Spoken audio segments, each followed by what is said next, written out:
Amen, say man. This is the Amen Show, back at it again for more banger content. So James Harden is now with the LA Clippers after a year and a half with Philadelphia. James Harden finally gets what he wants, and that is him going to another team he deems is the right move for his career, supposedly.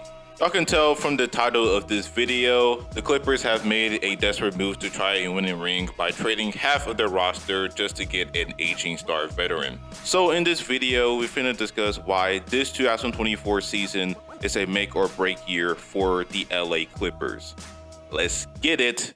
But first, make sure y'all subscribe. I'll post NBA and NFL content. Y'all know what to do. Turn on post notifications so y'all don't miss anything new from me.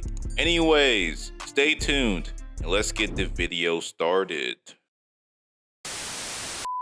So the LA Clippers made a massive move to get James Harden. They've given up Marcus Morris, Nicholas Batum, Robert Covington, a first rounder, and a first round pick swap, and 2 second rounders. So yeah, they pretty much traded half their roster. If Harden was in his prime, the trade would have been as big as the KD and Rudy Gobert trade. Hell, I'm even surprised that the Clippers didn't give up the majority of their roster just to get an aging veteran like Harden. But still, this trade was just unnecessary and, like I said, a desperate move.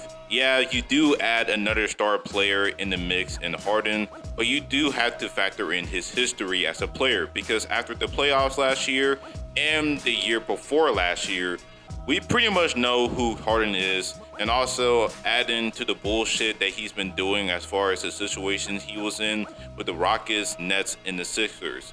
The man has established himself as a guy who always quit when shit gets hard, and when the situation is shit, the dude will wave the white flag violently, and when no one responds, he will go out of his way to get what he wants. When shit gets real fucking shitty in Houston, when Mike D'Antoni stepped down and even Daryl Morey resigns as GM, you don't even have a competent roster around you.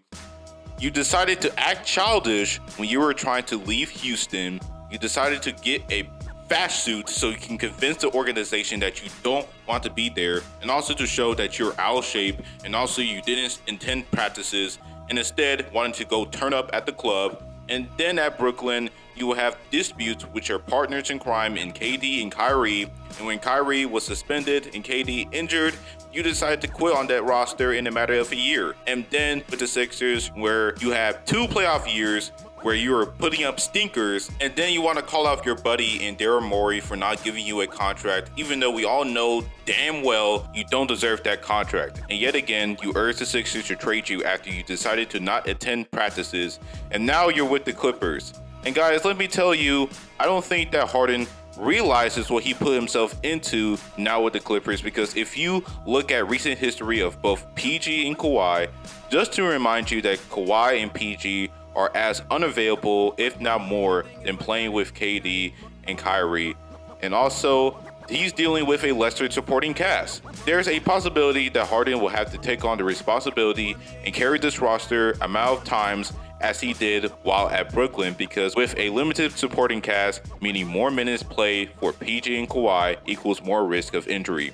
So essentially, it's Brooklyn all over it again, but is in Los Angeles, and a tad bit worse. I won't be surprised if the Clippers have trouble chemistry-wise, because they all need the ball to operate, which means that one of these guys will have to play a different role that they're not used to playing at. And of course, he will have disputes with 1 and 3, just like the last trio, Brooklyn, and also they have to work with a limited bench.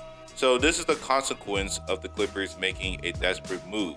But this is the move they believe can ultimately get Kawhi and PG a ring, even means building a super team.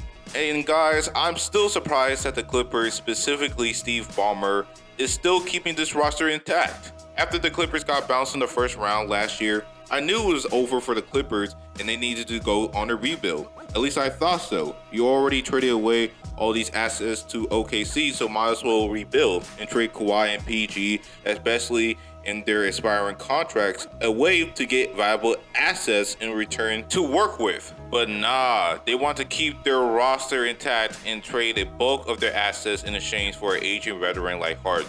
Look, guys, I'm not falling into this hype, and y'all shouldn't either. I think every person watching this video knows that the Clippers did not improve by a significant margin, but still they're a championship level team if everyone is healthy. You have an elite playmaker like Harden that can set others up for easier looks, and another playmaker in Westbrook on the bench who's a great slasher and also overall a great sixth man. So the Clippers made a massive gamble by trading for Harden because the guy has proven so many times that he truly does not care about winning a championship. And you can tell that in the playoff games he played in while with the Sixers. And not only that, to be honest guys, the Clippers really don't need Harden at all. Before they traded for Harden, they had arguably the deepest roster in the NBA. They have multiple key 3-and-D guys like Covington, Marcus Morris, Nicholas Batum, and adding Westbrook onto the team who can provide enough playmaking and also can play defense and can attack the rim. The Clippers have enough guys to compete for a title. Why go for a star player who is aging shit as fuck in the playoffs? And most importantly, the guy is a quitter. But anyways, guys, the move has been made by the Clippers, and them trading for Harden means little to nothing. And there's a likelihood that Kawhi and PG may not make it to the playoffs because these guys always find themselves out due to injury. And if that happens, then the Clippers will have to break apart this roster because, mind you, that both PG and Kawhi have player options after this season. So if the Clippers don't win a championship, then most likely both PG and Kawhi will decline their player option and go somewhere else where they can win a championship because this is not going to work with the Clippers. And also, Harden is a free agent after this season, and he could leave if the Clippers can't win a championship this year. The worst part for the Clippers is that they don't have their own draft pick until 2030. So essentially, they're fucked if they don't win a championship this year. So this is a make or break year with the Los Angeles Clippers. It is mandatory that the roster wins even if Harden is on the roster, because if they can't, then it's going to be a really dark future for this franchise going forward.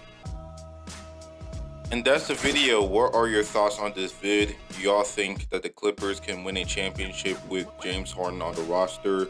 Let me know in the comment section below, and make sure y'all subscribe for more NBA and NFL content in the future. Turn on post notifications so that way y'all stay tuned for more videos I put out. And that is all.